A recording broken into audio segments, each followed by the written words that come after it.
Bismillahirrahmanirrahim. Asyhadu an la ilaha illallah wa asyhadu anna Muhammadar Rasulullah. Allahumma salli ala sayyidina Muhammadin nurika sari wa madadikal jari wajma'ni bihi fi kulli atwari wa ala alihi wa sahbihi wa sallim ya nur. Assalamualaikum warahmatullahi wabarakatuh, kawan-kawan muslim dimanapun Anda berada. Alhamdulillah, kita berjumpa lagi di channel Arus Cahaya. Kali ini kita akan membahas apa tujuan kita diciptakan oleh Allah Subhanahu wa Ta'ala dan bagaimana kita mengisi kehidupan bumi ini sebagai makhluk ciptaan Allah Subhanahu wa Ta'ala. Mari kita simak firman Allah Subhanahu wa ta'ala dalam surat Al-Baqarah ayat 30. A'udzu billahi minasy syaithanir rajim. Bismillahirrahmanirrahim. Wa iz qala rabbuka lil malaikati inni ja'ilun fil ardi khalifah. قالوا أتجعل فيها من يفسد فيها ويسفك الدماء ونحن نسبح بحمدك ونقدس لك قال إني أعلم ما لا تعلمون. Artinya, ingatlah ketika Tuhanmu berfirman kepada para malaikat, sesungguhnya aku hendak menjadikan seorang khalifah di muka bumi. Malaikat berkata, mengapa engkau hendak menjadikan khalifah di bumi itu orang yang akan membuat kerusakan padanya dan menumpahkan darah, padahal kami senantiasa bertasbih dengan memuji engkau dan mensucikan engkau. Allah lalu berfirman, sesungguhnya aku mengetahui apa yang tidak kamu ketahui.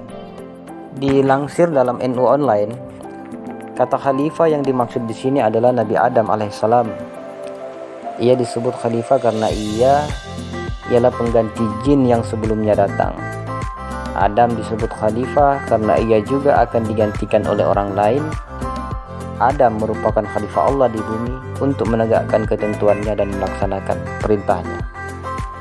Disebut sebagai khalifah di muka bumi artinya manusia sebagai wakil atau pemimpin di bumi memiliki tugas yang sangat berat, sehingga setiap manusia harus memiliki kemampuan, pengetahuan, kecerdasan dalam mengelola alam semesta ini sesuai amanat yang diemban. Dalam hadis riwayat Abu Hurairah, Rasulullah Muhammad SAW bersabda, ingatlah, masing-masing kalian adalah pemimpin dan masing-masing kalian akan dimintai pertanggungjawaban tentang kepemimpinannya. Karena kelak kita akan dimintai pertanggungjawaban atas kepemimpinan kita, maka tentu kita harus menjalankan kepemimpinan itu sesuai dengan SOP atau standar operasional prosedur yang telah ditetapkan oleh Allah Subhanahu wa Ta'ala dalam surahnya As-Zariyat ayat 56, yakni wa ma khalaqtul jinna wal insa illa liya'budun. Artinya, aku tidak menciptakan jin dan manusia melainkan agar mereka beribadah kepadaku. Nah, apa yang dimaksud dengan ibadah di sini? Yaitu menjalankan segala perintah Allah Subhanahu wa Ta'ala dan menjauhi segala larangan. Para ulama ahli fikih sepakat membagi konsep ibadah ini menjadi dua secara umum, yakni ibadah mahdah dan gairu mahdah atau sering disebut muamalah. Ibadah mahdah merupakan macam ibadah yang sudah ditentukan dan menjadi syariat bagi umat Islam. Dengan kata lain, ibadah mahdah yaitu hubungan secara vertikal antara manusia dengan Allah Subhanahu wa Ta'ala. Contohnya seperti sholat, zakat, puasa, haji.